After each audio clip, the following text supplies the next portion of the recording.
All right, guys, hugs, not drugs. This is going to be a weird story. So when I was 18, 19 years old, when I had my apartment, I was working at the DeMillo's floating restaurant. Whenever I'd get out of work, I'd go home. I'd get home at around like 11:30 at night, depending on what time they let me out.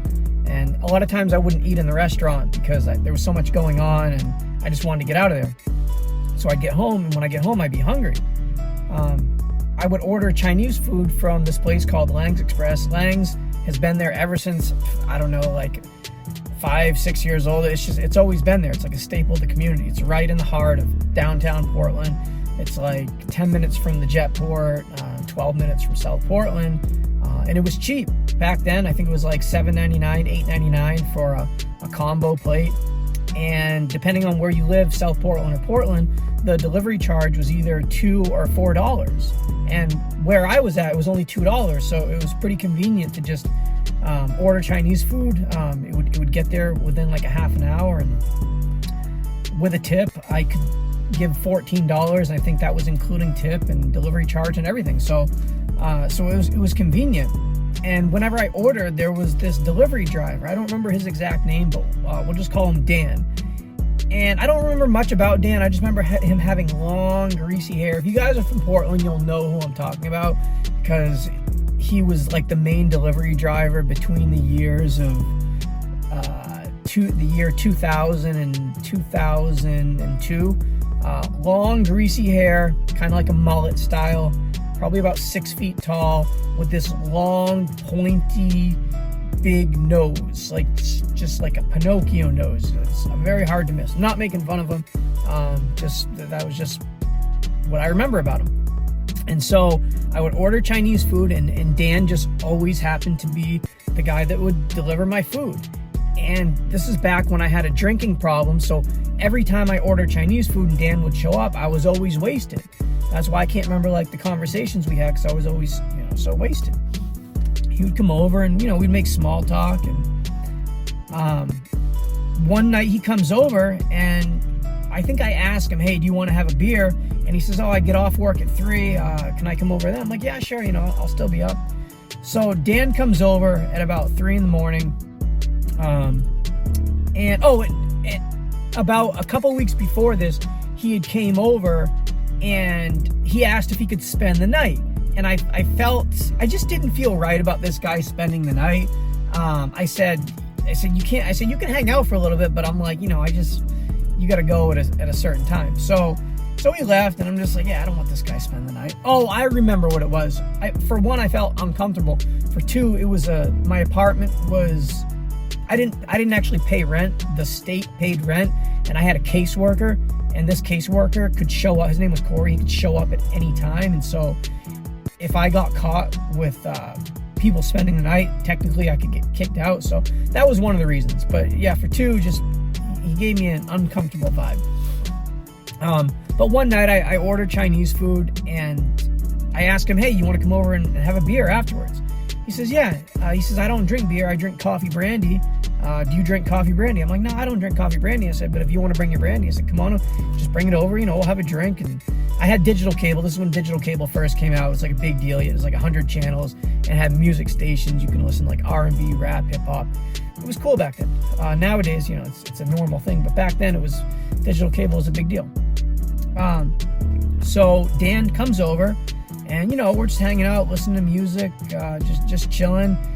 He brought some weed with him. We're smoking some weed, and he says, do you want some coffee brandy? Now, I didn't like coffee brandy.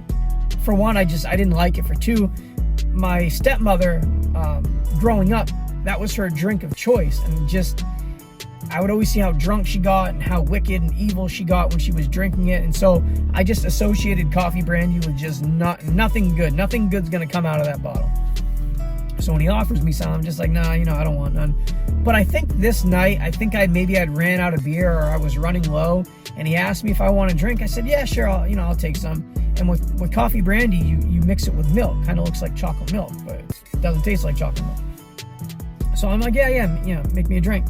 So Dan's in the kitchen, he's doing his thing. I'm just, watching TV. He comes over, he gives me the drink, I take it, and I'm just like, what is this? There's stuff floating in my drink.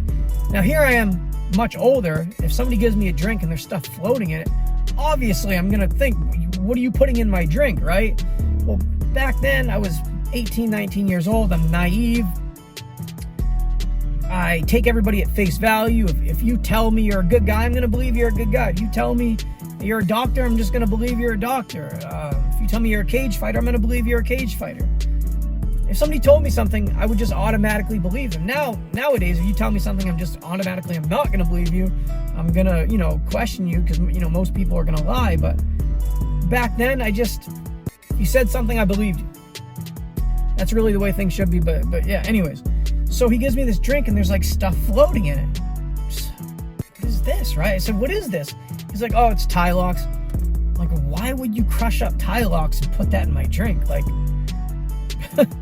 keep in mind, like, I'm not processing this like a normal person. I'm young, I'm drunk, but I thought it was weird. The one thing that I did process was I knew it was weird.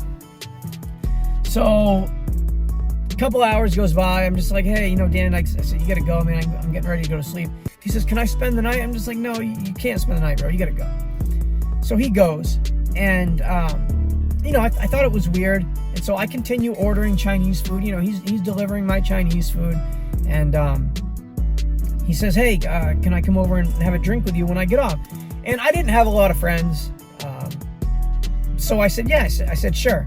And I still remember, that the whole Tylox thing, which was weird. So he comes over, and same thing happens. He says, hey, you want a drink? And I'm remembering the Tylox thing. I'm like, nah, Dan, I don't want one. So we're drinking, and I go in the bathroom to take a piss, and I come back out, and I grab my beer, and I see like crushed up pill like around the rim of my beer, and I'm like, what is this? And I'm looking in the beer, and the dude crushed up another, he says it's Tylox. I'm like, okay, now this is weird, right? So I don't say anything, right? And this is back when I don't know if I had a cell phone, but this is back when everybody had a landline, and I had a cordless phone.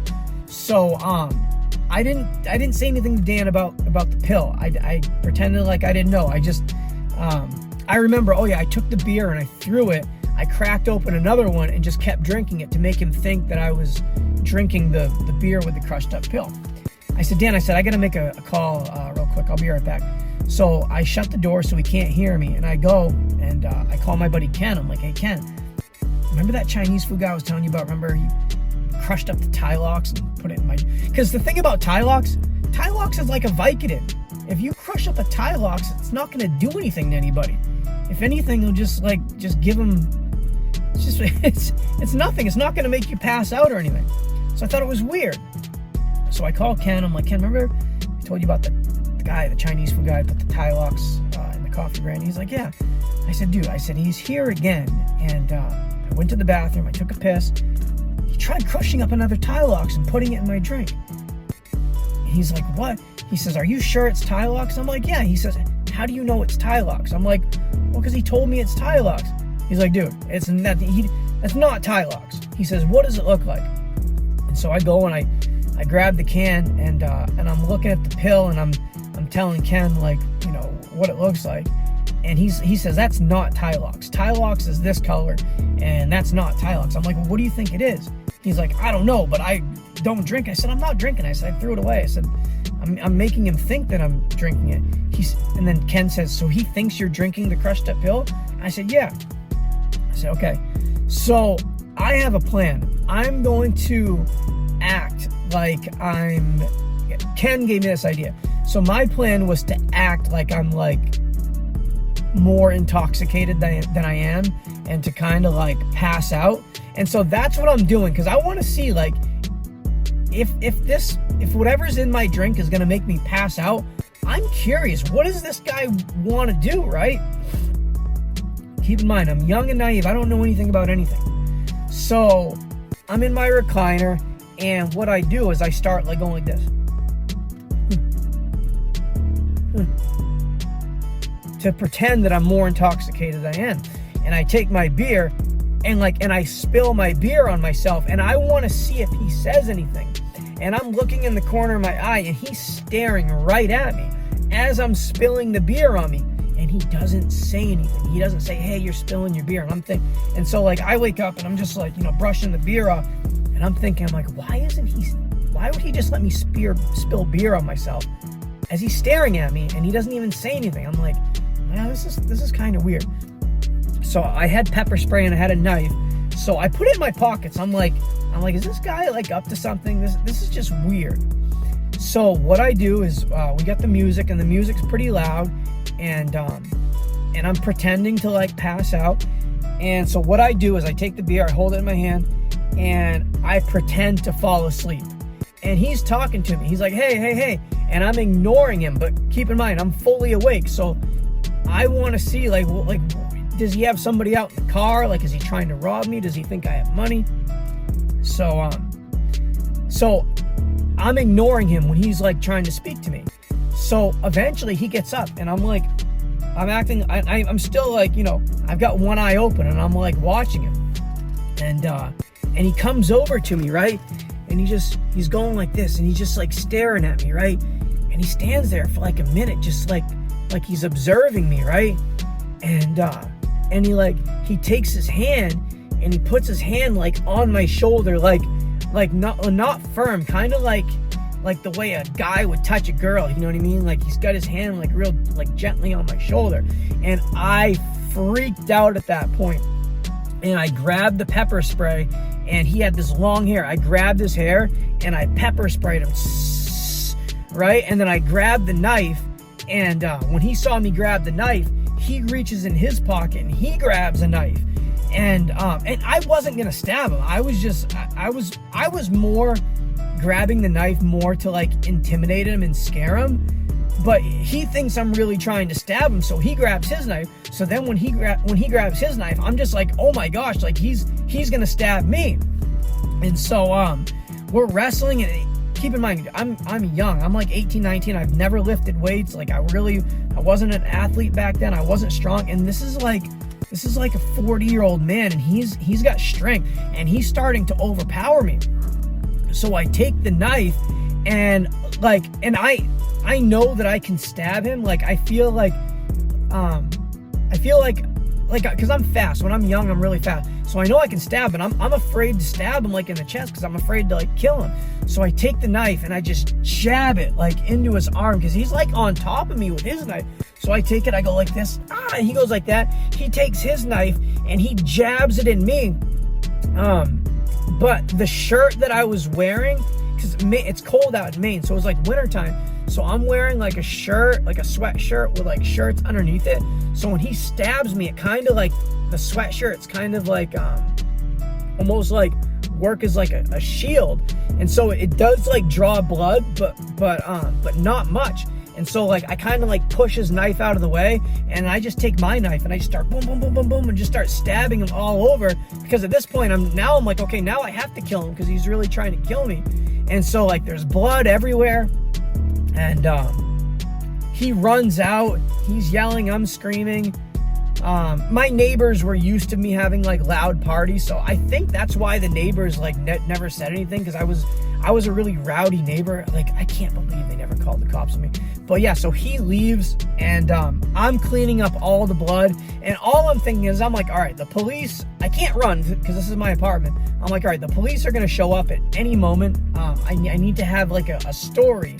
So I'm trying to figure out like what to tell the police, and the cops never show up.